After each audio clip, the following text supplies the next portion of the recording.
I'm Sally, a 50-year-old housewife. Both of my children are working adults. They've left home and are living on their own. Now that they're independent, I've started working from home in addition to my housewife duties. My husband has been very supportive of me working from home. At first, I was only able to make around $200 a month, but gradually my income increased to $600, then $800. I'm grateful to the clients who give me work. My sister-in-law's family also lives in the same neighborhood. She's my husband's twin sister, so she's the same age as him. My husband and I are the same age as well, so inevitably, I'm also the same age as my sister-in-law. We became somewhat close from the beginning, but I've always disliked my sister-in-law, and even talking to her was bothersome. My husband also consistently expressed his dislike for his sister. I suppose she's always been arrogant. She's very conceited, loves to look down on people, the type of woman who loves to show off, and it's quite annoying.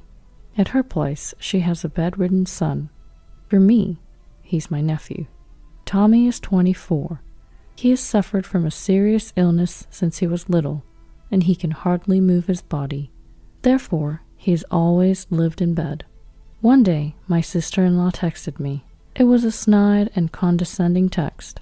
I'm going to be in Hawaii starting today. I booked a luxury hotel and I'll be enjoying a whole week there. Well, I guess you can't go, right? Because my poor little brother doesn't make much money. Aren't you guys such a poor middle-aged couple? You're probably on the verge of divorce. Huh? I'm going to be in a swimsuit attracting everyone's attention on the beach. You, with your matronly figure, can't even wear a swimsuit, right? Your belly must be saggy after having 2 kids. But I only have Tommy, so I'm still slim and firm. Nobody would guess I'm 50. Not like you, a fat old woman. How rude could she be? It's true that I have 2 children. They were born close together, so my body didn't snap back right away. Even now, I can't say I have a toned, beautiful belly. I have a matronly figure, but so does my sister-in-law. My sister-in-law seems to have a lot of confidence in herself, but to me, she's the same level. If she was a very beautiful and well-shaped person, I might be able to tolerate her comments. But why do I have to hear this from my sister-in-law? Moreover, I wondered what she was going to do with Tommy. So what's going to happen with Tommy? Are you leaving him somewhere or having someone come in every day? Even staying overnight? Huh? There's no way I'm doing that. It's a hassle. He'll be fine just sleeping at home, won't he? Anyway, I left some drinks and things by his bed. That's horrible. How can you do such a thing? What? I don't need to be told by someone like you who hasn't had any hardship. My life is messed up because of him. I shouldn't have had a son like that. Well then, I'll take care of him. I'll go get Tommy now. Do whatever you want. I'll be happy if he's gone. Just wait. I'll be there shortly. And so I headed towards my sister-in-law's house.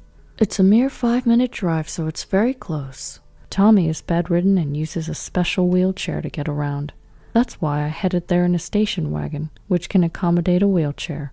You really came for this kind of guy? Yes, I did, because I feel sorry for Tommy. He's just a burden, just lazing around doing nothing at his age. Well, you're also a full-time housewife loafing around, so you're perfect for each other. I'm doing remote work, you know. I'm not a housewife loafing around, and not all housewives are loafers, right? Pff, remote work, huh? That's not a real job. Both my husband and I are full-time employees. You're basically just a housewife. It'd serve you right to spend the rest of your life taking care of Tommy. Oh, is that so? Let's go, Tommy. Okay. Tommy seemed to be rather downcast. It can't be helped, as he's being treated like this by his biological mother. I understand that taking care of a sick child is very difficult, but it's too cruel to say such things right in front of him. At the very least, if she has to vent, I wish she would do it somewhere out of the child's sight. It doesn't matter whether the child is an adult, because anyone in the same situation will definitely get hurt. After some time, I managed to bring Tommy to our house. Then my husband came home. Huh? Tommy? Why are you here? Uncle David, I'm sorry. The truth is, your sister was going to leave Tommy behind because she's going on vacation, so I said I'd bring him home. I'm sorry for doing this without consulting you first. No, it's all right. My sister must have lost her mind. Leaving him behind is just the lowest. Tommy, feel free to stay here from now on. We'll take good care of you. Uncle David, that's right. You don't have to worry about anything. I've loved you since you were a kid. Thank you, Aunt Sally. I absolutely detest my sister-in-law and her husband. They're terribly malicious and the worst kind of people. However, I've always liked Tommy. Despite suffering from his illness, he's overflowing with empathy for others, and above all, he's very smart. I don't think he's been able to attend special education school much, but he was naturally bright to begin with. I've always thought that he was the definition of a smart kid. I heard my sister-in-law and her husband left for Hawaii after that. I was shocked that they really intended to go to Hawaii, leaving behind their bedridden son. I wonder what they would do if something happened to him. They wouldn't be able to come back right away. My husband was equally astounded.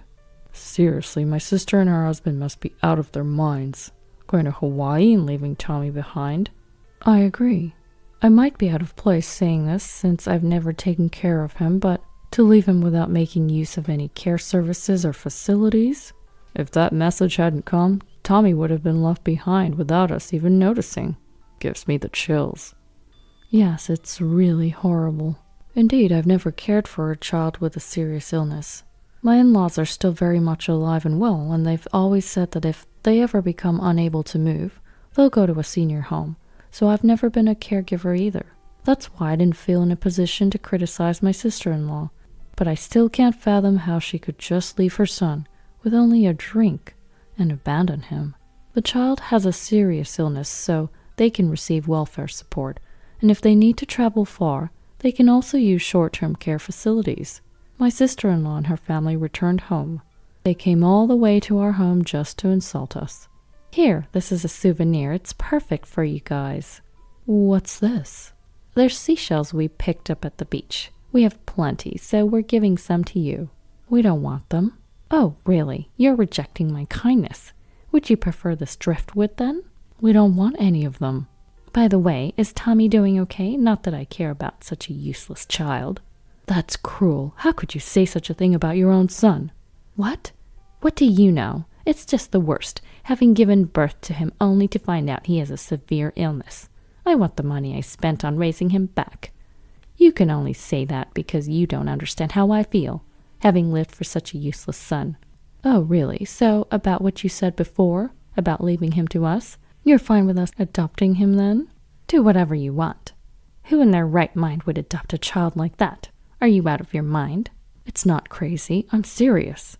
With that, I closed the door. My sister-in-law and her husband left after that. My husband and I decided to adopt Tommy as our own. And so, Tommy became our child. He had been shocked by being abandoned by his biological parents, but gradually he began to smile in our home. He is bedridden, but he can use his hands, so he freely used tablets and smartphones while lying down. One day, Tommy seemed very happy. Look, my work is going to be published in a literary magazine. What? A literary magazine? I've been writing novels as a hobby. Because I'm bedridden, it's the only thing I can do. It's a little embarrassing hobby, though. There's nothing to be embarrassed about. It's a great hobby. Can I take a look? Yeah, this is the first one I wrote. I decided to read the short story that Tommy said he had written. It was very well done. It really hit home. This is amazing. I can't believe how good it is. I can't really describe my feelings in words. I just tried writing it on my tablet and it was surprisingly well received. So then I wrote a medium-length story. And this one too. This one got published in the magazine. I see. I had no idea you had such a talent.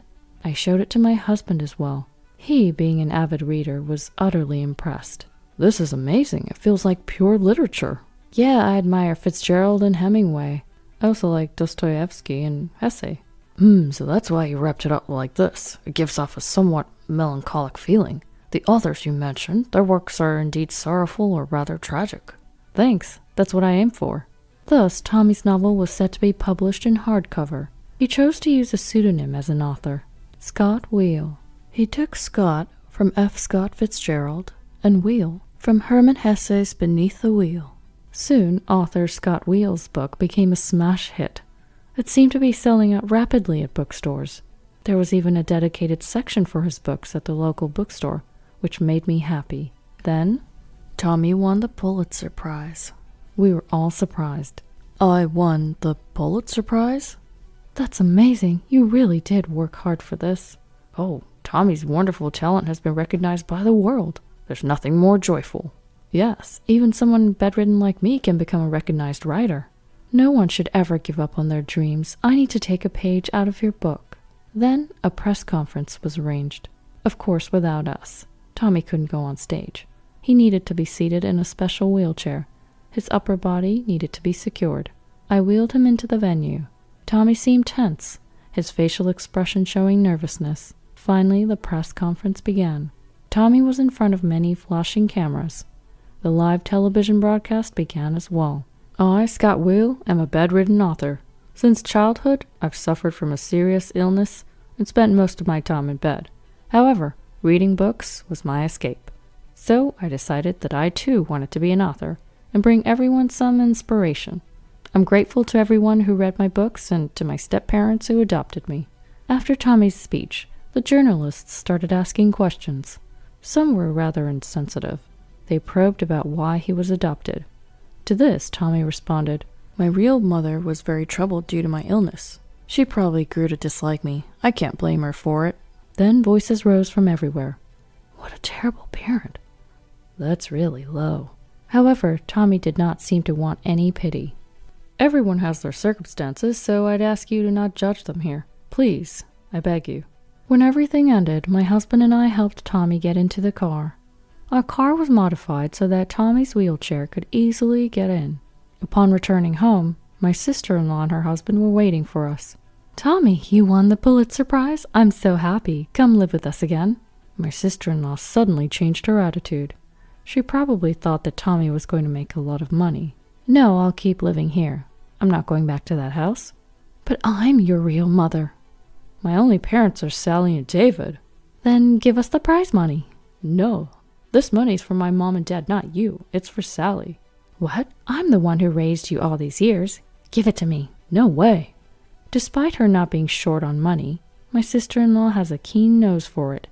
She's the type to latch onto anything that could quickly turn into cash.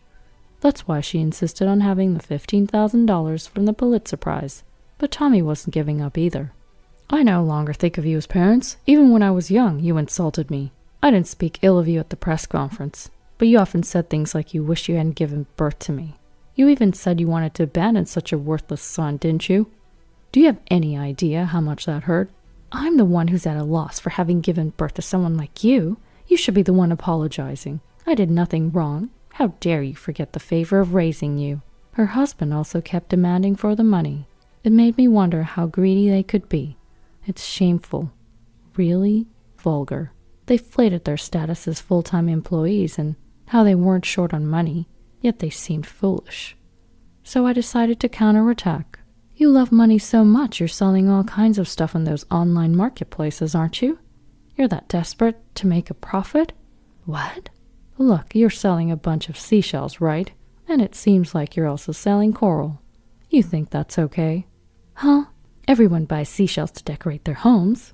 "No, that's not okay. Maybe taking a few seashells as a souvenir from a beach in Hawaii is okay, but certainly not coral.